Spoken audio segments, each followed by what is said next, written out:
안녕하세요. 저는 혼자 사는 40대 여자입니다. 한 번의 결혼 실패를 겪은 적이 있는 이혼녀이기도 하고요.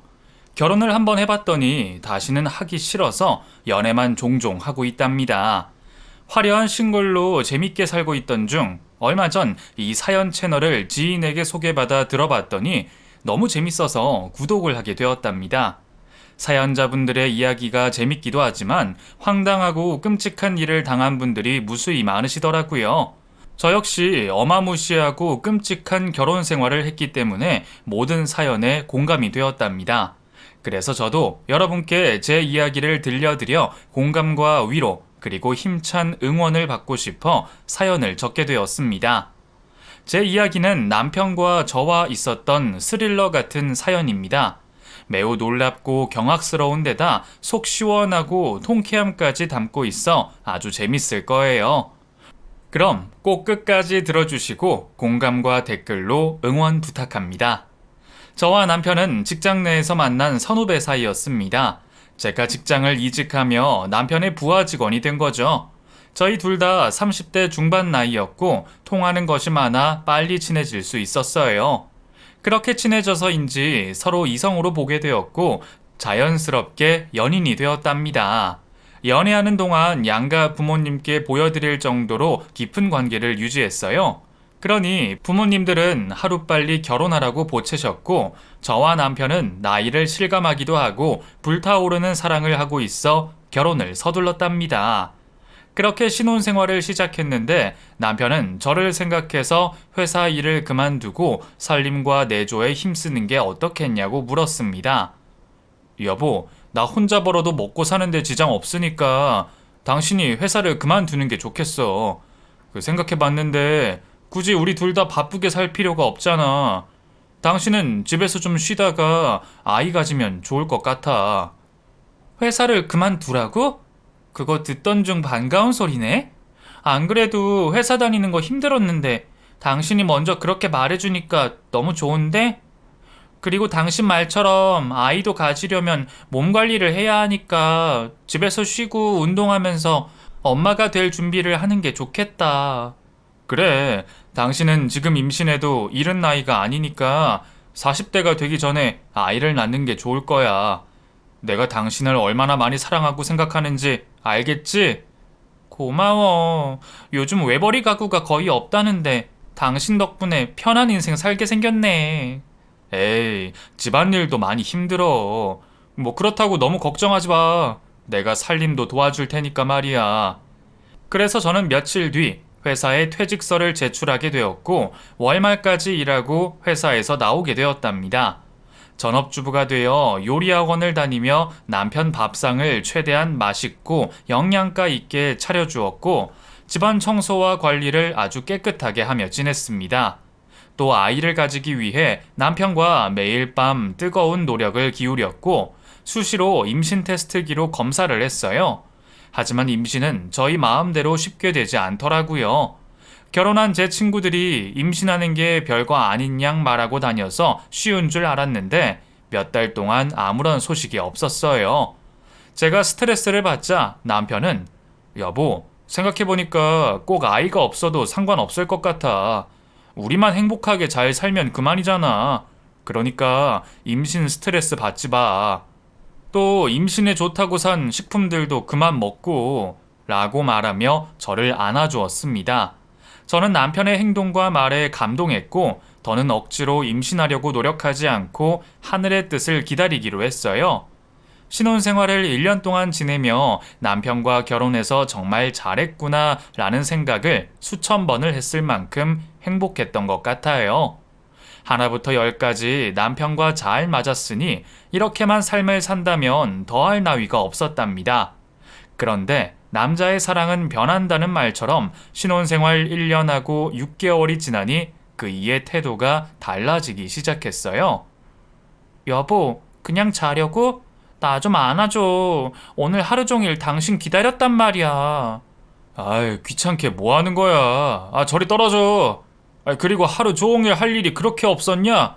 할 일 없으면 공부를 하든 책을 읽든 자기 관리 좀 해.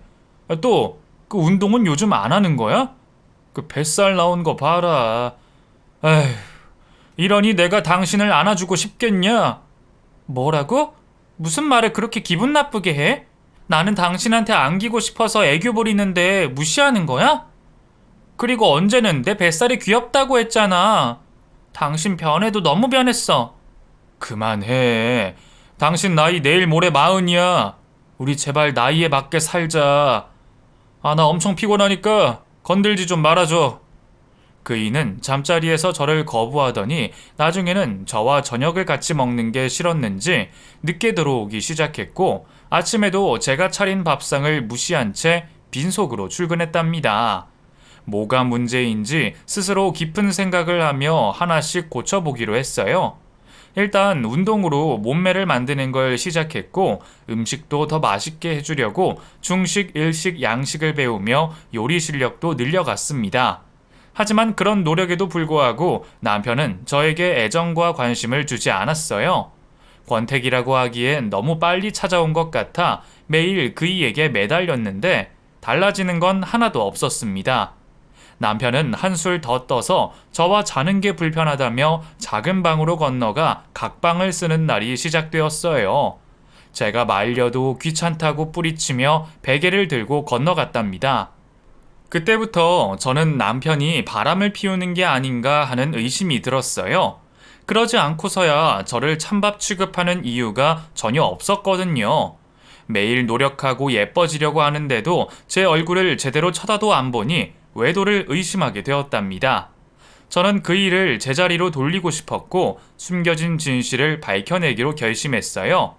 가장 먼저 남편의 핸드폰을 확인하려고 비밀번호를 알아내는데 며칠이 걸렸고 그이가 잠든 사이에 몰래 핸드폰을 꺼내 그 안을 확인하는데 보름의 시간이 걸렸습니다.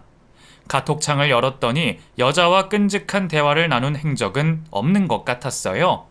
그런데 회사 여직원 중 하나와 많은 대화를 나눈 흔적이 있더군요. 업무 대화 외에도 밥은 먹었느냐, 주말에는 뭐하냐 등등의 안부 카톡이 보였는데 확실하게 바람을 피운다고는 단정하지 못하겠더라고요. 하지만 여자의 촉이 발동한 저는 그 여자와 남편이 부적절한 관계임을 느낄 수 있었습니다.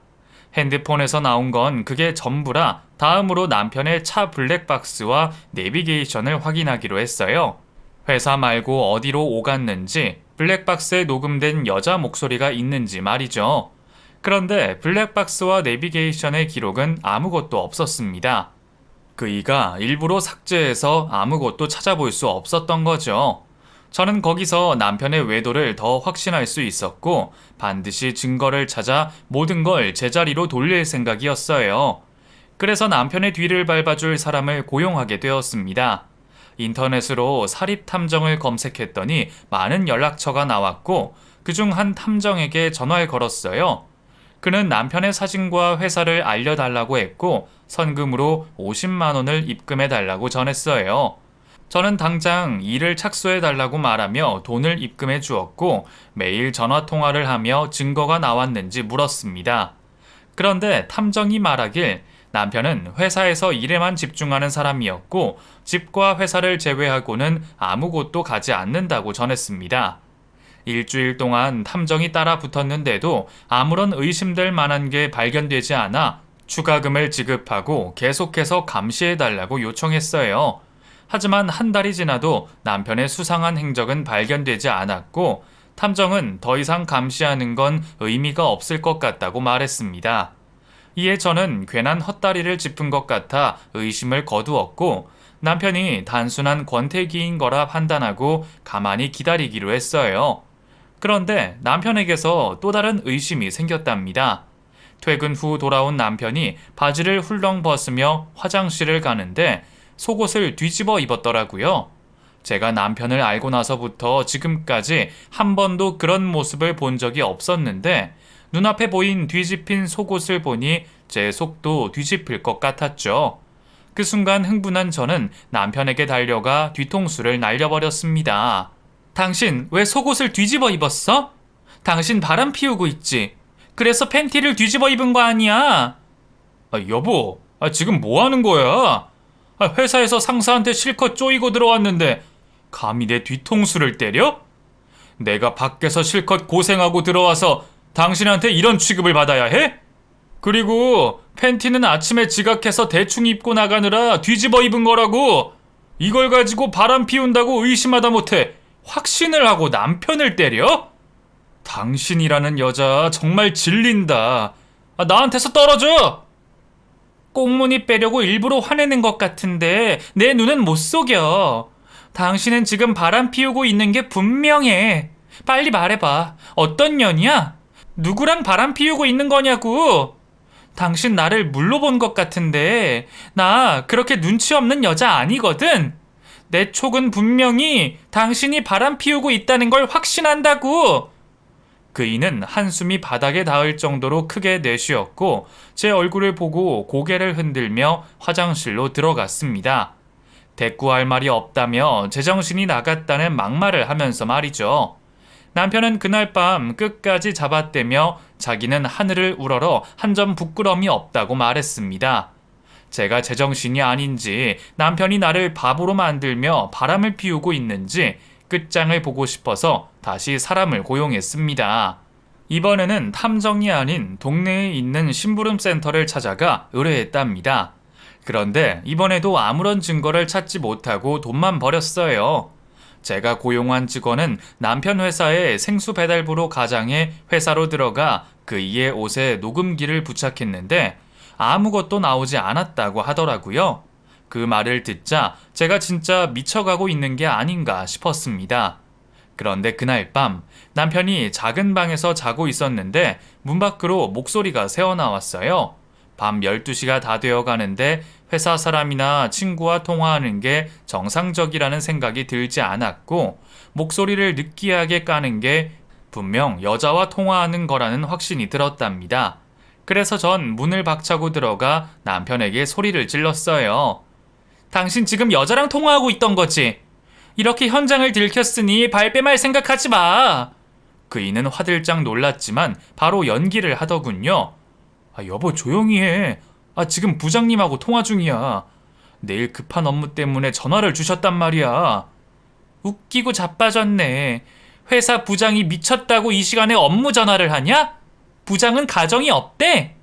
당신 핸드폰 이리 내봐. 어떤 년인지 내가 직접 들어봐야겠어. 당신 진짜 왜 이래? 지금 큰 실수하는 거야. 실수인지 아닌지는 핸드폰을 넘겨주면 알 거 아니야. 연기 그만하고 얼른 내놔. 남편은 제가 멈추지 않을 걸 알아 핸드폰을 넘겨주며 인상을 심하게 찌푸렸습니다. 그래 받아봐. 내 말이 맞으면 당신 가만두지 않을 거야. 행동에 책임을 져야 한다고. 그이는 바람 피우고 있는 여자의 전화번호를 부장님으로 저장해 두었더라고요. 치, 부장님이라고 떠있네? 날 속이려고 머리를 굴렸나 봐. 그런데 이런 방법은 너무 옛날 방식 아니야? 진짜 부장님인지 아닌지는 받아보면 알 거 아니야. 알았어, 받아볼게. 여보세요? 너 누구야? 어떤 년인데 내 남편이랑 놀아난 거야? 그리고 들려오는 목소리의 주인은 늙은 남자였습니다. 아유, 오랜만이네. 나 박 부장이야. 내일 아침 급하게 보고서를 올려야 해서 자네 남편한테 부탁 좀 하려고 전화한 거야. 듣자 하니 자네가 오해를 한 것 같네. 박 부장님? 어머, 부장님 오랜만이에요. 그동안 별일 없으셨죠? 제가 술을 마셔서 취한 상태라 실수를 하고 말았네요. 아니야. 내가 늦은 시간에 전화한 게 잘못이지. 충분히 오해할 만한 상황이었어. 그럼 이제 자네 남편을 바꿔주면 안 되겠나? 정말 급한 일이어서 말이야. 네, 부장님. 잠시만 기다려주세요. 저는 남편의 얼굴을 제대로 보지 못하고 핸드폰을 내밀었고 그이는 화가 심하게 나서 핸드폰을 확 하고 가로챘습니다. 그이의 전화가 끝나자 바로 미안하다고 사과했는데 쉽게 받아주지 않았답니다. 남편의 보고서 작업이 끝날 때까지 기다렸다가 다시 진심을 담아 사과했더니 말없이 고개만 끄덕이더라고요. 말로만 듣던 의부증이라는 게 이런 건가 싶었죠. 그래서 전 남편을 더는 의심하고 싶지 않아 그이에게 털어놓기로 했습니다. 여보, 내가 요즘 이상해. 그래, 요즘 이상하긴 했지. 나한테 날카롭게 대하고 괜히 의심하고 때리고 말이야. 솔직히 당신이랑 사는 게 무서워지고 있어. 그랬어? 그렇다면 사과할게. 미안해, 여보. 그리고 당신한테 고백할 게 있는데 들어줄래? 당신이 사과한다면야. 그래, 알았어. 그리고 무슨 고백을 하겠다는 거야? 몇 달 전부터 당신이 나를 대하는 태도가 달라져서 바람 피우는 거라 굳게 믿기 시작했는데 그것도 모자라서 사람을 고용해서 당신을 미행하고 감시하게 했어. 사립탐정에 심부름센터까지 의뢰해서 당신 뒤를 캤어. 많이 놀랐지? 나도 내가 왜 그랬는지 모르겠어. 정말 미안해, 여보. 날 의심하고 있는 건 알고 있었지. 오늘도 그렇고 지난번엔 속옷 뒤집어 입은 걸 가지고 흥분했었잖아. 그런데 이 정도일 거라고는 상상도 못했다. 사람을 고용해서 나를 감시했다니 조금 충격적인데. 당신은 내가 바람 피우는 놈으로 보인 거야? 진짜 미안해. 아무래도 나 의부증인가 봐. 지금 당신한테 말하는 이 순간에도 의심이 들어. 나 어떡하지? 그러자 남편은 저에게 다가와 따뜻하게 안아주었고 모든 게 자기 탓이라고 사과하며 예전처럼 사랑할 수 있도록 노력하겠다고 속삭여 주었어요.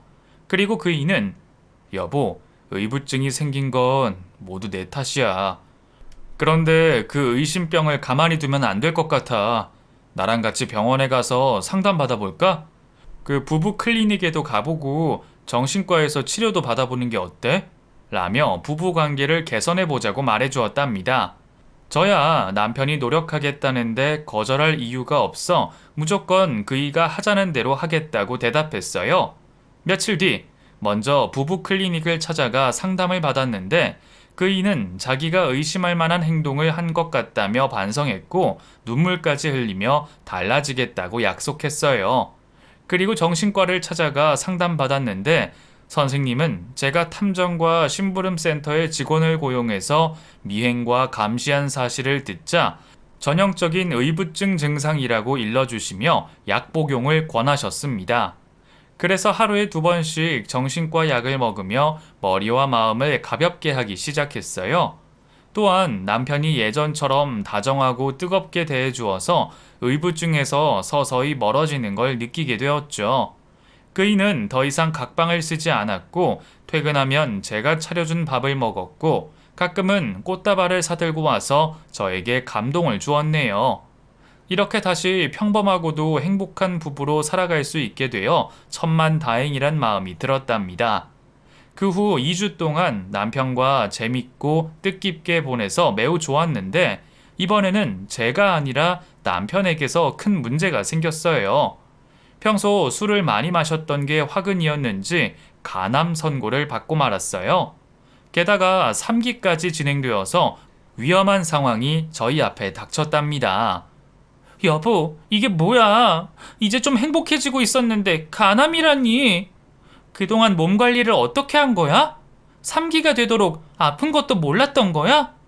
미안해. 나도 이렇게 될 줄 상상도 못했어.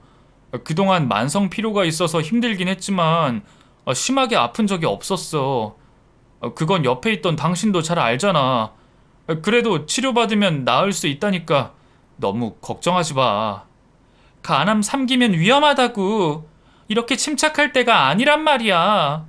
흥분한다고 달라질 건 없어. 그러니까 이성을 좀 찾아. 이게 다 회사 상사놈들 때문이야. 허구한 날 술을 먹여댔으니 간이 남아나지 않은 거라고. 이 천벌받을 놈들 다 간암에나 걸려버려라. 저는 화를 냈다가 울었다가를 반복했고 남편의 품에 안겨 밤을 지새웠습니다. 아침이 되었을 때 눈이 퉁퉁 부어서 제대로 뜨지 못했고 목이 잠겨서 목소리가 제대로 나오지 않았답니다. 병원에서는 빨리 이식 가능한 사람을 찾는 게 좋을 거라고 조언해 주었고 수술과 항암 치료를 더하면 얼마든지 완치되고 정상적인 삶이 가능할 거라고 확언을 해주더군요. 그래서 저는 바로 이식 검사를 받게 되었습니다. 그이는 저에게 고맙고 미안하다며 제 간이 자기한테 이식이 된다면 죽는 그날까지 왕비처럼 살게 해주겠다고 우스갯소리를 했어요. 그런데 말이 씨가 된다고 남편이 한 말 그대로 제 간을 이식할 수 있다는 소식을 전해 들었습니다. 저는 남편을 살릴 수 있다는 것에 무척 기뻤고 그 누구도 아닌 제가 구할 수 있다는 것에 더 기뻤습니다. 의사 선생님은 바로 수술을 하자며 이틀의 시간을 주었고 긴장 풀고 마음의 준비를 하라고 하셨어요. 그래서 저희는 이틀 동안 애틋한 시간을 보냈고 서로에 대한 사랑의 감정을 나누며 포근히 감싸 안아 주었습니다. 여보, 고마워. 나를 다시 태어나게 해줘서. 나도 고마워. 계속 당신 아내로 살게 해줘서. 우리 똑같이 수술실 들어가서 똑같이 무사하자. 당연하지. 내가 무슨 일이 있어도 당신을 무사하게 만들 거야. 그래서 왕비처럼 살고 말 거라고. 제가 끝까지 남편을 지키겠다고 말하자 그이는 눈시울을 적시며 연거푸 고맙고 사랑한다고 말했고 자기의 아내가 저라서 영광이라는 말까지 했답니다. 대망의 수술날 아침이 찾아왔고 저희 부부는 긴장을 한 채 서로의 손을 잡았어요. 둘 다 너무 떨어서 손에서 땀이 줄줄 흘렀죠. 이윽고 나란히 누운 채 수술실로 들어가 아주 깊은 잠에 들었습니다. 얼마나 잠이 들었는지 모른 채 회복실에서 깨어난 저는 아직 마취가 풀리지 않은 남편의 얼굴을 어루만져 주었어요. 그리고 의사 선생님의 수술 기술이 대단했는지 통증이 하나도 느껴지지 않았습니다. 저는 잠들어 있는 남편의 얼굴과 머리카락을 쓰다듬으며 미소를 지었고 그이가 깨어나면 무슨 말을 먼저 해줄까 고민에 빠져 있었습니다. 그런데 잠시 후 남편이 눈을 잠시 떴다가 감기를 반복하며 옹알이를 하듯 웅얼웅얼거렸어요. 마취가 덜 깼는지 계속 이상한 말을 하더라고요. 저는 그 모습이 귀여워서 핸드폰 동영상을 켜고 촬영을 시작했답니다. 조금씩 마취가 깨어가는지 옹알이 같던 말투에서 발음이 조금씩 잘 들리기 시작했습니다. 그런데 남편이 무의식에 꺼낸 말은 가히 충격적이었습니다. 이식 수술 끝났어? 그럼 이제 당신이랑 이혼할 일만 남았네. 그게 무슨 소리야? 나랑 이혼을 하다니. 남편은 자기도 모르게 제가 물은 질문에 대답하더군요. 무슨 소리라니. 이제 쓸모가 없어졌으니 이혼해야지. 지난번에 당신이 나한테 감시를 맡긴 사립탐정하고 심부름센터 직원 있잖아. 걔들 다 나한테 걸렸어. 바람 피운 사진을 확보했는데 내가 돈으로 매수해버렸지. 당신 진심이야? 지금 하는 말 전부 사실이냐고? 이 멍청한 여편네야. 사람을 붙이려면 좀 똑똑한 놈을 붙이지. 왜 그렇게 허접한 놈들을 붙여서 쉽게 걸리냐? 어쨌든 당신은 자기 스스로 정신병이라고 착각해서 일이 쉽게 풀렸지. 만약 불륜 증거로 이혼 소송을 당했더라면 위자료로 다 뜯기고 말았을 거야. 어때? 나 똑똑하지? 이 인간이 진짜. 그래서 급하게 로맨티스트로 바뀐 거야? 부부 클리닉에 가서 눈물 흘리고 당신 잘못이 많다고 했던 말들 모두 연기였냐고? 당연하지, 이 사람아. 내가 미쳤다고 당신하고 평생을 살겠냐? 당신이 얼마나 사람을 질리게 하는지 모르나 본데. 진짜 당신은 진상이야. 내 인생의 최대의 실수가 바로 너란 년하고 결혼한 거라고. 저는 취중 진담은 들어봤어도 마취중 진담은 처음이었습니다. 남편의 숨겨진 진실이 이렇게 밝혀지니 정말 기가 막히는 노릇이었습니다. 방금 전 목숨을 걸고 간이식을 해줬더니 바로 이혼하겠다는 게 사람 새끼가 할 짓입니까? 저는 화딱지가 나서 남편의 코를 잡아 비틀었어요. 그랬더니 남편은 아이씨, 왜 꼬집고 난리야? 늙어 빠진 아줌마가 성질만 고약해서 말이야. 진짜 나니까 너랑 결혼해준 거다. 다른 남자는 널 쳐다도 안 봐, 이년아. 라고 평소 저를 어떻게 생각하고 있었는지 술술 말하더군요. 이어서 남편은 마취중 진담을 늘어놓았습니다.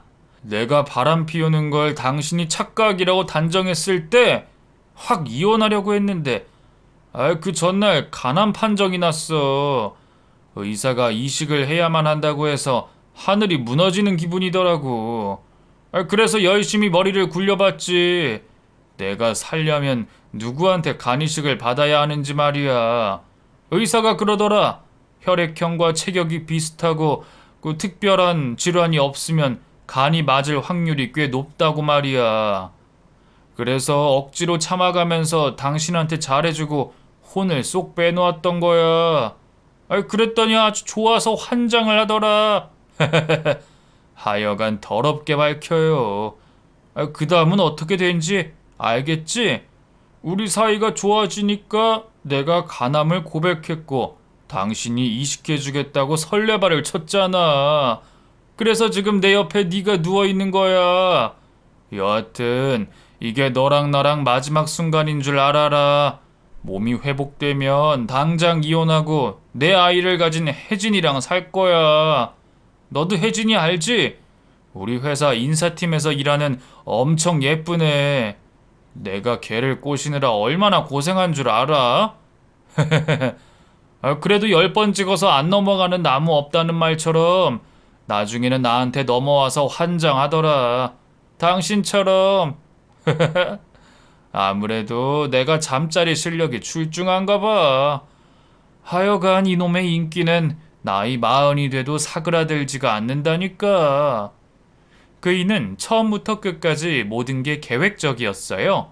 바람을 피우고 저를 의부증 환자로 만든 것과 갑자기 다정해져서 간암을 고백하고 지금 간이식을 받은 것까지 모두 계획된 행동이었던 겁니다.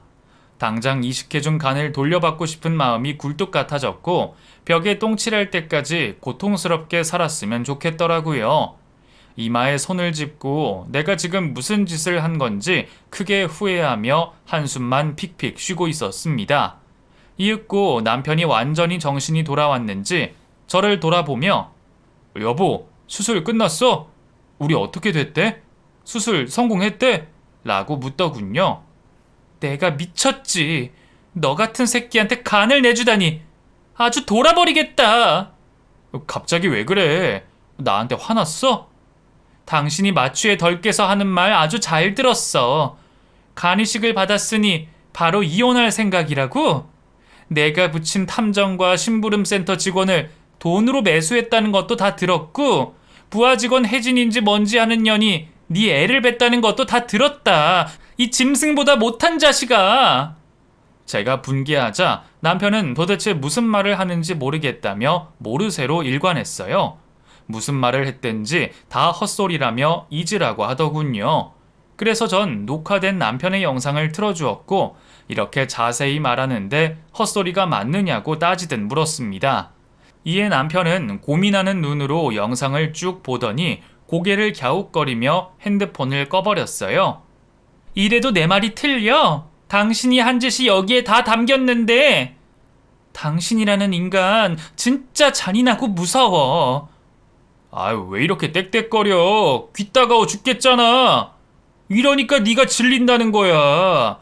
내가 바람을 피운 이유가 다 너한테 있다는 거 모르냐? 아유, 속 터져. 이제야 본색이 나오네. 이제 원하는 걸 다 얻었다 이거지? 이 나쁜 놈아. 간이식 받았으니 더 빼먹을 게 없다 이거야. 그래, 다 얻었으니까 연기 그만해야겠다. 차라리 빨리 알게 된 게 잘 됐네. 아까 말한 것처럼 우리 예쁜 혜진이가 내 애를 임신했어. 하루빨리 지긋지긋한 당신이랑 이혼하고 새장가 가서 가정 꾸릴 거야. 야구르지 이년아. 너무 화가 나 남편에게 베개를 집어던지며 욕사발을 퍼부었습니다. 이 끔찍한 자식. 사람의 탈을 쓰고 짐승보다 못한 짓을 저질러? 내가 너 같은 놈과 결혼했다는 게 믿기지가 않아. 그래, 실컷 떠들어라. 그런다고 간이식한 게 취소가 되는 것도 아니니까 실컷 떠들고 발광하라고. 그런데 그때 의사 선생님이 회복실로 들어오셨어요.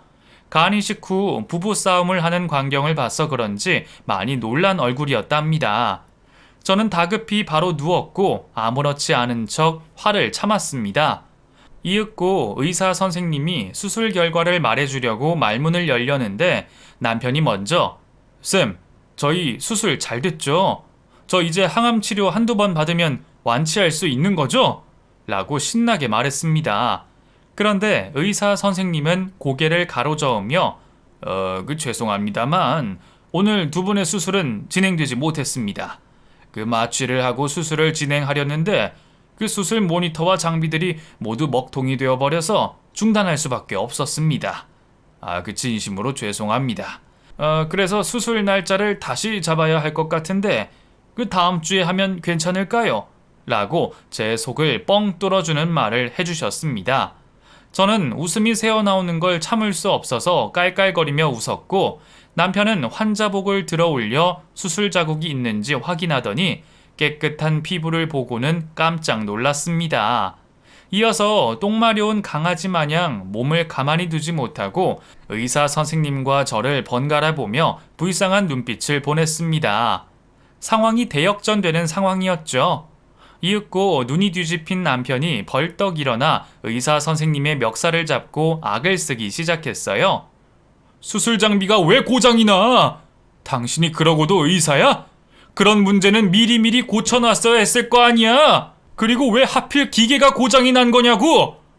당장 다시 수술해. 빨리 간이식을 하란 말이야. 죄송합니다, 환자분. 그 흥분 좀 가라앉히세요. 저희도 오늘 같은 문제가 처음이었습니다. 내 의사 경력 20년 만에 처음으로 그 수술실 장비가 한꺼번에 고장이 난 날이라고요. 그럼 진작에 말해주지 그랬어. 10분만 일찍 들어와서 말해줬다면 무사하게 넘어갔을 거란 말이야. 그이는 이미 벌어진 일을 받아들였는지 의사 선생님의 멱살을 놓아줘 나가게 해주었고 회복실에는 저와 남편 둘이 남겨졌답니다. 남편은 조금 전까지 저에게 온갖 욕설과 막말로 인격 모독을 하며 이혼하겠다고 노래를 불렀는데 수술을 하지 않았다는 사실에 이전처럼 다정한 목소리로 말하더군요. 여보, 내가 마취 때문에 정신이 온전치가 않았나 봐. 그 헛소리 참 많이 했지? 방금 의사 선생님께 무슨 짓을 한지 모르겠다. 내가 왜 그랬는지 모르겠어. 이제야 마취가 풀려서 제정신이 돌아온 것 같아. 내가 당신한테 무슨 말을 했는지 모르겠는데 모두 헛소리였어. 괜한 오해하지 마. 응? 아휴, 겨우 한다는 소리가 마취가 덜 풀렸다는 말이냐? 정말 한심하다. 어쨌든 오늘은 하늘이 나를 도운 날이야. 당신한테 간을 내어주지 못하도록 기계를 먹통으로 만든 거야. 하마터면 너 같은 인간 말종한테 좋은 짓을 해줄 뻔했네. 아휴, 천만 다행이다. 저는 더 이상 그 자리에 누워있을 이유가 없어 자리에서 일어나는데 남편 놈이 바로 바닥으로 몸을 던지며 제 앞을 막았습니다. 그리고 무릎을 꿇고 두 손을 싹싹 빌기 시작했어요. 여보, 내가 잘못했어. 내가 죽일 놈이야. 그러니까 날 때려. 그 화가 날 때까지 실컷 때리라고. 그리고 그 다음 주에 간 이식을 해줘. 나 죽고 싶지 않아. 살고 싶어.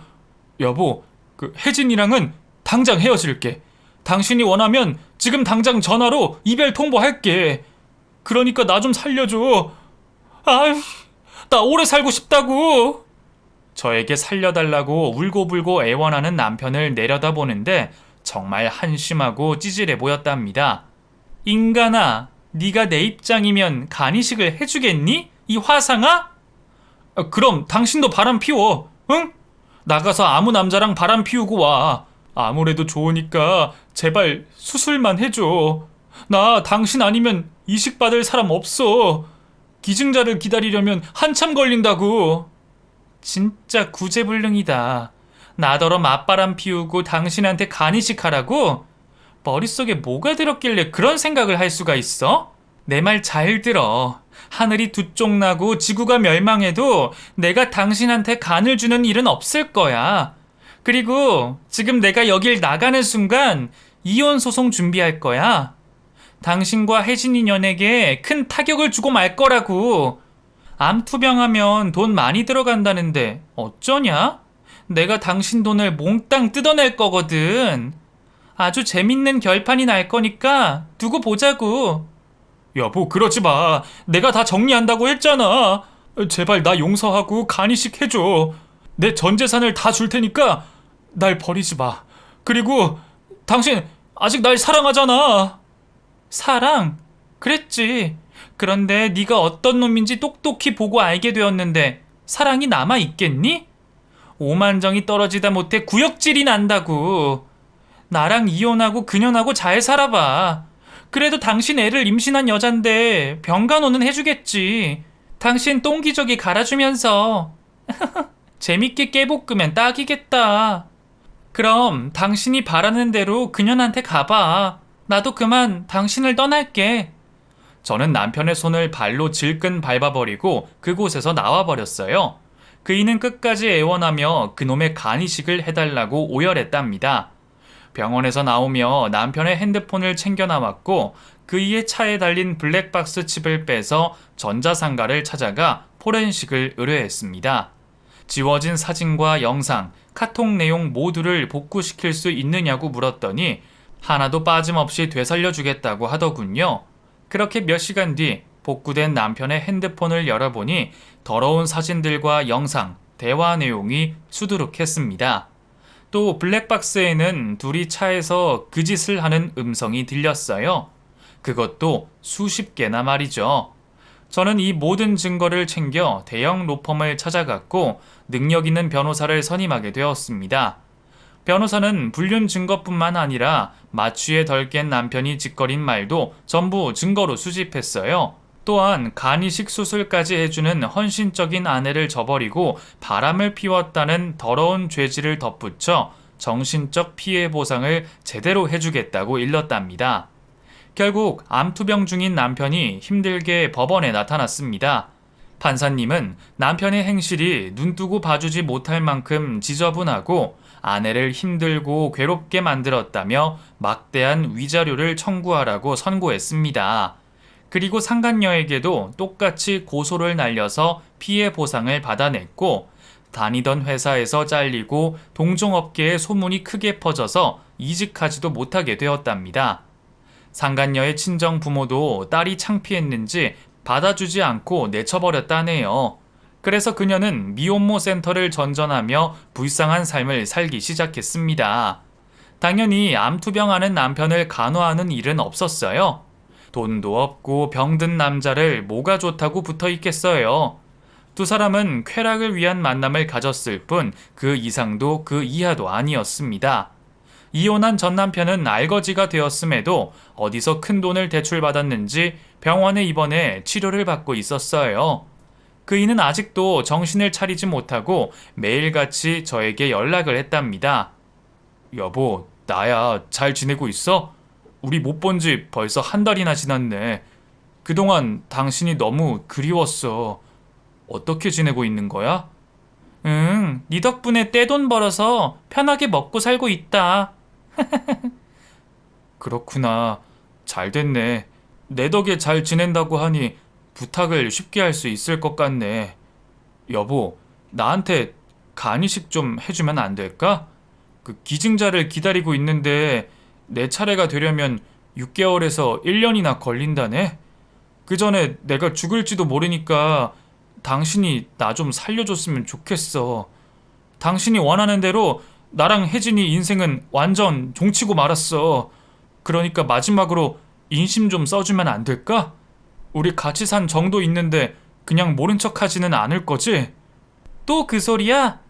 어지간하면 그만 좀 쫄라대라. 내가 당신한테 간이식을 해줄 일은 절대 없으니까 혼자 알아서 살아남아 봐. 또 알아?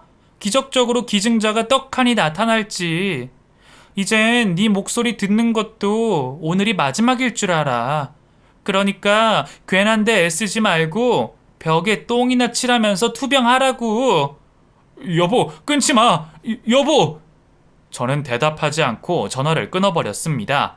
이상하게도 양심이 전혀 찔리지 않았고 전 남편이 불쌍하거나 안쓰럽지도 않았어요. 제가 독해서 이러는 건 아니겠죠? 얼마 뒤 저는 소개팅을 나가게 되었습니다. 얼굴도 잘생기고 키도 훤칠하고 능력까지 갖춘 멋진 이혼남이었어요. 처음 보자마자 마음에 들었는데 그 남자도 저와 같은 마음이어서 바로 사귀게 되었답니다. 오랜만에 설레는 마음으로 데이트를 해나가며 전 남편에 대한 기억은 완전히 지워버렸죠. 5개월간 그 남자와 열렬히 사랑하며 잘 사귀는데 갑작스럽게 프로포즈를 하는 겁니다. 그런데 저는 결혼이라면 아주 학을 떼어버릴 정도로 싫었기 때문에 연애만 하자고 설득하고 계속 사랑을 이어가는 중이죠. 그런데 며칠 뒤 잊고 있던 전 남편의 소식을 듣게 되었어요. 시부모님이 아들의 부고를 알리는 단체 문자를 저에게도 보냈더라고요. 그이가 세상을 떠났다는데 저는 아무렇지가 않았습니다. 그리고 당연히 장례식장에는 찾아가지 않았어요. 그이가 저에게 한 짓을 생각하면 아직도 용서가 되지 않는데 억지로 명복은 빌어주지 못하겠더군요. 제가 독한 년이라고 생각하시는 분들이 계실 텐데 제가 당한 걸 감정이입해보시면 저와 같은 마음이 들 거라 믿습니다. 여하튼 전 남편은 그렇게 세상을 떠났고 제 인생은 변함없이 잘 흘러갔어요.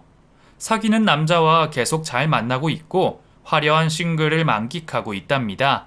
제 이야기가 많이 어처구니 없으시죠? 제 전 남편이 하는 짓을 보니 정말 최악의 남자였죠. 저와 비슷한 남편과 사는 분이 계신다면 빨리 벗어나시라고 부탁드리고 싶네요. 세상에 저 같은 여자가 없길 바라며 그만 글을 줄이겠습니다. 안녕히 계세요.